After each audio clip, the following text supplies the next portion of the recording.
Hey guys, my name is Helium Lemon 15, and today is October 22nd. Welcome back to Tigger's Honey Hunt for the Nintendo 64. Hoo-hoo-hoo!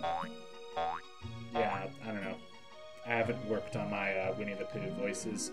Hello there, Rabbit. Want to do some bouncing and flouncing and trouncing? Play a little game of Rabbit Says. If you win, I'll tell you a little secret about your bouncing tail. Here's the first mini-game. And these mini-games are really kind of boring. So I wish I prepared something interesting to talk about. But it's hard because it also takes a lot of concentration, and if I think about anything else for 2 seconds, then I am going to forget what button I'm supposed to press. Oh boy, they're adding more.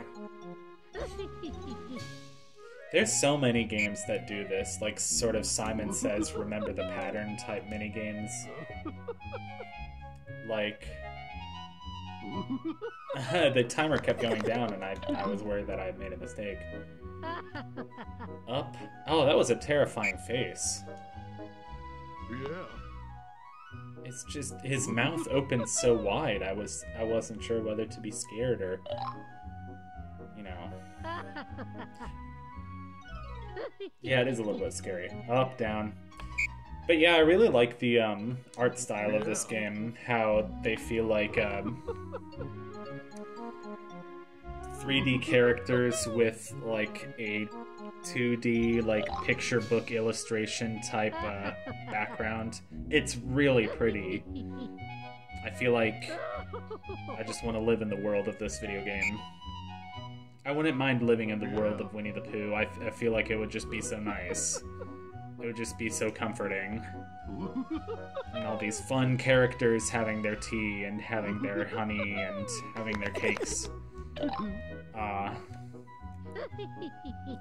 I don't know.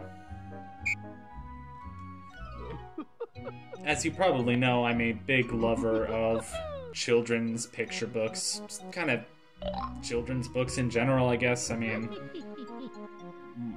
one of my favorite books of all time is Alice in Wonderland. Even before that, I read a bunch of Roald Dahl books. I read, you know, Charlie and the Chocolate Factory, and I read James and the Giant Peach. I read the BFG. Those were all like my favorite books. The Witches. Lots of them. Matilda. They have a tinge of darkness, definitely, but I think that's what made them so enjoyable for me. I don't know, it's part of it. There's the innocence, and then there's the darkness, and there's like rebelliousness, but there's also just like, you know, the absolute coziness of Winnie the Pooh and all these talking animals living together in their wood. I really love it. And I feel like autumn is a great time for coziness and a great time for nostalgia. Granted, this whole game isn't about autumn, but there are definitely some really pretty levels with, like, autumn colors. Yeah, that's it. That was all of Rabbit Says. Keep pressing the jump button to flap your arms. Prepare to hear me, hear my buttons clicking. I mean, that is the nice thing about playing this with an actual controller. And an actual N64 controller to boot. Here we go, here's one of them. Here's definitely a very autumnal level. I say, Tigger, old chap, don't forget you can now gain extra height while leaping. I'm gonna drink some tea. I am drinking some tea. I have drunk some tea. Or drank. Drank or drunk. Here's a windmill, but I always check the bottoms of things. The bottoms. You might have noticed, but like, Owl, so yeah, he goes flappity flap. He also always makes that sound when he's grabbing onto a platform. Hope you're not easily irritated by stock sound effects and lots of bouncing. Also, like the little chime that you, whenever you pick up a honey pot, it's a stock sound effect. Like, let's see, it reminds me of Tonic Trouble, which is a game I still haven't played, but it's one of those, like, games that I found through YouTube that even just, like, watching certain video games on YouTube brings me a lot of comfort. I don't know how to describe it. I think maybe it's just a very personal thing, like,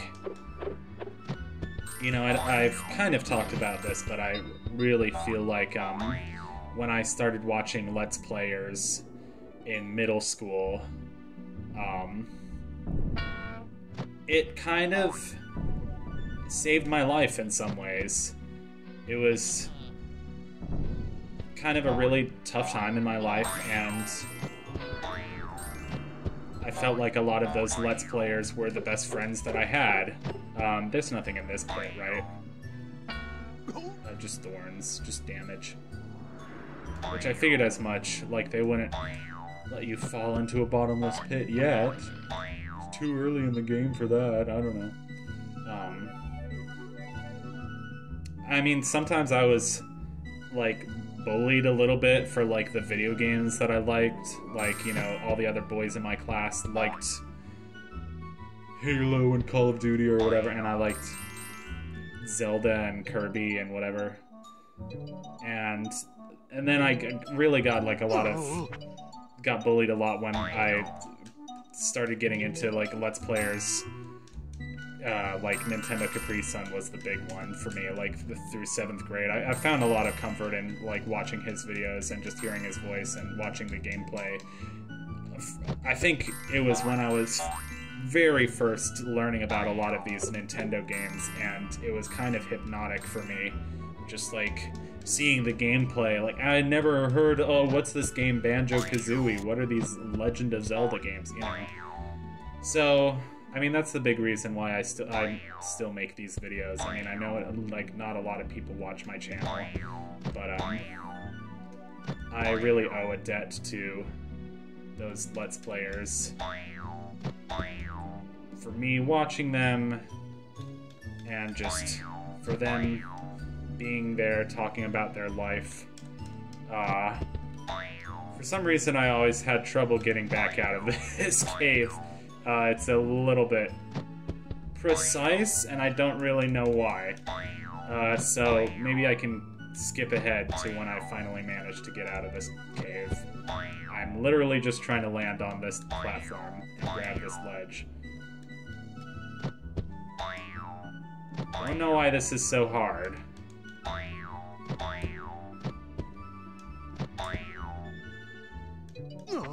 Finally. Okay, that wasn't so bad. I don't know if it's just like an emulator thing, but there's a few spots in this game that are going to give me some trouble. Because they're just really unfair jumps. Anyway. I remember in 8th grade, I begged my dad for an N64, and we found one from, like, I think it was called DK Oldies. They, like, still had some retro consoles and retro games. And, you know, back at the time, I had a Wii, but I couldn't play Banjo-Kazooie because Nintendo didn't have the rights to those characters. Microsoft did. That was, like, 2012 or whatever. I mean, I still feel like it's crazy that Banjo and Kazooie are in Smash now. Let me try to get some more of these honey pots just because Mr. Owl here is gonna check my grand total at the very end. And yes, you still keep them all when you die. But, yeah, I don't know. Banjo-Kazooie is a very cozy game that I also kind of, I mean, I can play it really any time of year. But, like, especially with, like, Click Clock Wood, it's very autumnal. Or, Freezy Peak is very Christmassy, and so it's a good game to play any time of year, I guess. I found something, I'm not sure what it was. Oh, it's a scarf. Thank you, Tigger. Tiggers really are the best at finding things. 3 exclamation marks.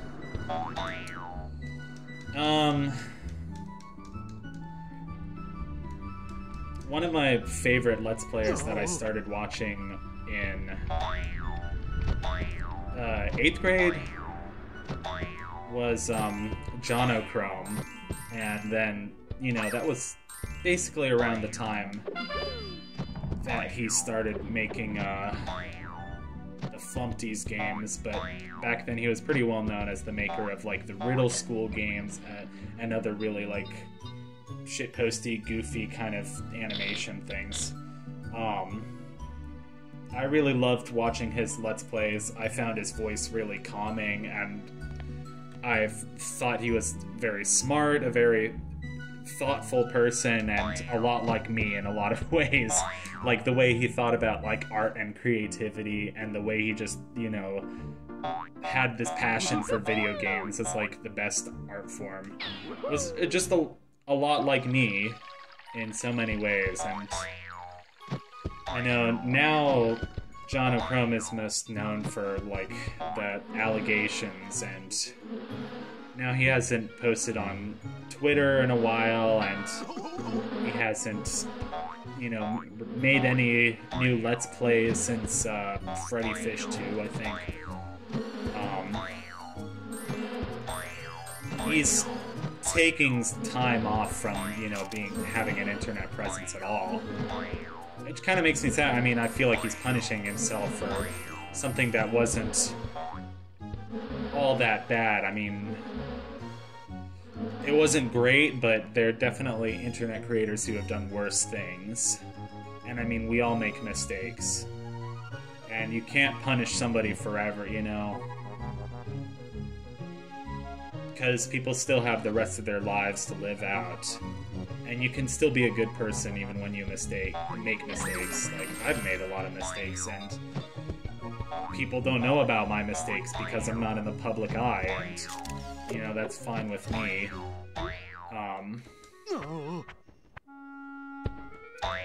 But yeah, I mean, John O'Chrome, basically what happened is that he had a long friendship with a girl on Discord that, I guess, you know, they kind of develop romantic feelings for each other, and, you know, it wasn't the greatest situation because, like, you know, there's a pretty big age gap. And I guess the age gap isn't even the problem, it's the fact that she was 13. But, like, I mean, it's not that you can't be friends with a 13-year-old. And it's like there are a lot of romantic couples with huge age gaps. Like my girlfriend, her dad is like 9 years older than her mom, or whatever. But it's just the issue of, like, you know, well, they met when they were adults. I mean, it's a really, like, you can't change when you meet somebody, and you can't, I mean, you can't just, like, wait till you're an adult to talk to them. But I guess you have to handle these things very carefully. Like, if you're friends with somebody that's 10 years younger than you, or 6 years younger than you, or whatever, like, at a certain point it's not an issue anymore. Once they're of age, I guess. You just have to wait to talk to them about certain things, like, oh, sex, death, politics, I don't frickin' know. Anyway. My voice is getting a little bit hoarse, so we're gonna probably have to stop after this level, but I'm really enjoying this game. This game really makes me happy. And it really, it makes me want to read the Winnie the Pooh books.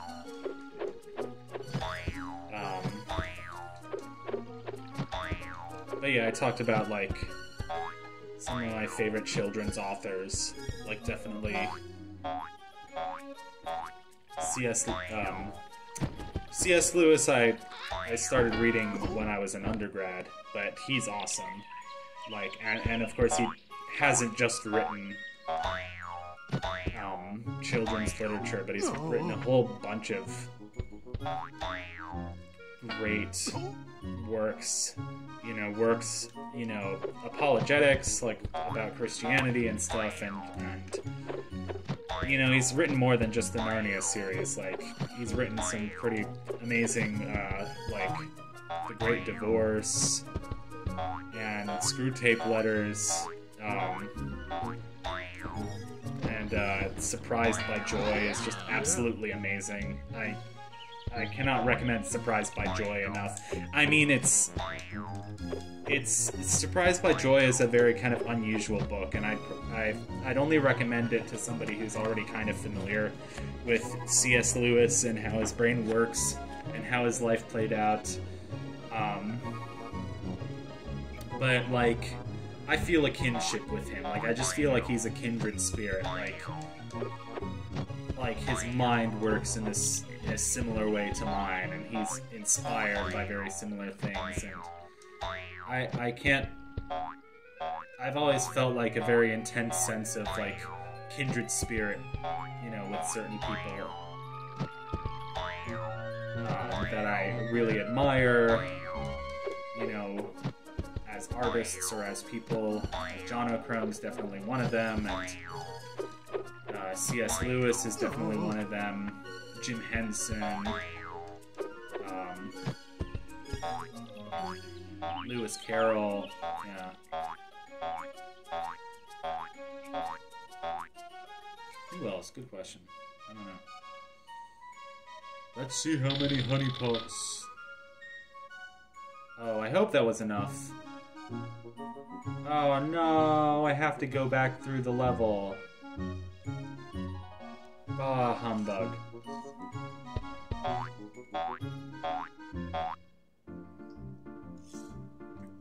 Oh, that's good tea. It's, Puka is the brand. I don't know if I want to be doing the race against the timer just yet. But, here we are. So, we need 75. Wait. The counter's not going up, man. Why is that? I guess it's only... the only thing that matters is if I finish the level quickly. Yeah, let's see if I can do this, like, finish the level, beat the clock, because apparently it's not counting my honeypots. So, here's young speedrunner Helium Lemon in action. Look at me, I'm speedrunning this game. So awesome. Looking so good. So good! Teen Girl Squad. So-and-so. Cheerleader, so-and-so. What's her face? The ugly one. What's everybody doing for Halloween? I can't forget that every Halloween I watch all of the Homestar Runner Halloween cartoons, like, back to back. I'm really excited, and also just because Homestar Runner has been basically dormant since 2008. I mean, they've made new stuff, and they consistently make new stuff for Halloween. So I'm always excited every Halloween to see what the boys try again. Oh, it's not that much fun. I'm not a born speedrunner. I'm not Mitch Flower Power. I have to beat 126? You're kidding. Well, screw that. Excuse my language. I feel like I have to tone my language a bit down, because I'm playing a kid's game. I've started saying a bit more, which is kind of something I used to do in high school. Like, it was kind of silly, but be like, and like wave the spooky fingers around. Hello? Where did Tigger go? Okay. I started doing that again because for whatever reason, not even sure why. No, sorry, not this time. That's what a certain other rabbit says. Wait a second, is that supposed to be like a hint?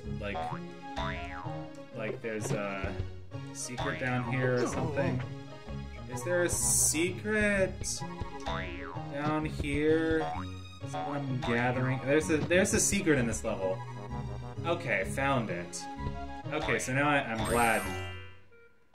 Yeah, I'm not an expert on this game. It's not a game that I've, like, 100%ed. You know, like Mario 64 or Banjo-Kazooie or Ocarina or any of those. But, I know a couple of the secrets. I'm gonna do my best to just get to the ones I remember. And if you want to watch, like, a real, like, 100% run of this game, watch one of the professional, like, long play channels. Like, I watched them. I watch the long play channels. There's a reason that those are the people doing long plays, because they're good at the game. Well, not always, but, you know. Most often that's the case. Anyway. I've been kind of, imitating Emo Phillips, the comedian, because for whatever reason I was watching, a comedy special that he did. And I wasn't sure what to make of him at first. Like, he plays this kind of very eccentric character with, like, this weird haircut. And he's very tall. He has these, like, long, lanky arms and legs. Excuse me. And he kind of talks like a kind of very overgrown child. And he kind of talks like this. He kind of has this wandering falsetto, as the Wikipedia page puts it. And his style of comedy is known as Paraprosdokians, which I forget. That's an SAT word. Ooh, impress all your friends by, you know, giving him a lecture on Paraprosdokians, which I was about to do, but not anymore. But honestly, I was really enjoying that comedy special because some of his jokes were like some of the most well thought out jokes I've ever heard. Like the way they get you expecting one thing and then just completely subvert your expectations in the best possible way. Like, it's hard to describe, but it was very well thought out. Like, he did this one joke where, and mind you, this was like a 45-minute long set, where towards the beginning of the set, he said, like, "Oh, I went to the library in New York, and the man was quite rude. He said, I said, can I get a library card? And he said, you have to prove you're a citizen of New York, so I stabbed him." And then towards the end of the set, like at many, many jokes later, he comes back to the same joke and he was like, you know, "I was in San Francisco. I went to the library and I said, can I get a card? And the man said, prove you're a resident of San Francisco. And I thought it wasn't worth it. It just wasn't worth it this time." And then he pauses and he said, "It would take too long to make rice-a-roni." Like he says something completely different because you're expecting him to make the, like, stabbing joke again. Anyway, that was, you know, they say never explain a joke because that ruins the humor of it. Anyway, oh boy, the next level is Poo Stick. Yeah, let's get Poo Stick. That's an awful name for a level. That's T-I-double-G-R, and that's me. What you doing there, Pooh Bear? This is a very easy mini-game. Although, I do really like this river. It's quite pretty. I could, like, listen to the sounds of water just all day. It's quite relaxing. Basically, your stick just has to get to the finish line before Pooh's stick does. And that's the end. It's quite relaxing. Like, I've always liked bodies of water and the sounds of water, so honestly, I could watch this like little lake or pond or whatever all day just because it's quite relaxing. I like the lily pads and the little fish swimming around. It reminds me of that level in Zoombinis, where you have to use the lily pads to get across. It's no secret that I love sort of edutainment slash a lot of the CD-ROM games made for kids back in the day. And Zoombinis was one of those great like CD-ROM games. In fact, the original version was called The Logical Adventure of the Zoombinis, and it was all these like logic puzzles, but with like really beautiful art style and like really whimsical characters that you had to, you know, solve puzzles against in all these different situations. It's funny, I thought it looked weird because as a kid I had my parents got me a few CD-ROMs. That was before they let me like play actual video games, but they let me play CD-ROMs, and I remember one of them was from the Learning Company, which was like the same company that published a lot of those games back in like the early 2000s. Like there was Kid Pix, Reader Rabbit, The Oregon Trail, Thinkin' Things, and Zoombinis, and Where in the World is Carmen Sandiego, and I could go on. But I remember seeing the ad for Zoombinis and thinking it looked weird. But now I have the Steam like remake or whatever. Not as good as the original, but still like a really great game, and one that brings me a lot of comfort. The next level is one of my favorite levels, just because I love snow levels and it's really pretty. But it's also one of the most frustrating. But believe it or not, we're already about halfway through the game. This is going to be a super short playthrough. And so, yeah, I hope you're enjoying this super cozy playthrough of Tigger's Honey Hunt, bundled up under a nice warm blanket with a mug of tea or hot cocoa or coffee or cider or your beverage of choice. Now I'm starting to sound like Jerma in that one Minecraft playthrough where he's like, sit down with a cup of cider and enjoy the ride, or whatever he says. He says like, oh, sit down with your beverage of choice. I'm drinking a cider. I'm rambling. I need to end this video like right now, or else I'll keep rambling until everywhere at the end of time. Goodbye. Thanks for watching. I've been Helium Lemon, and go to bed. Get your homework done. Just whatever. Love you. Good night.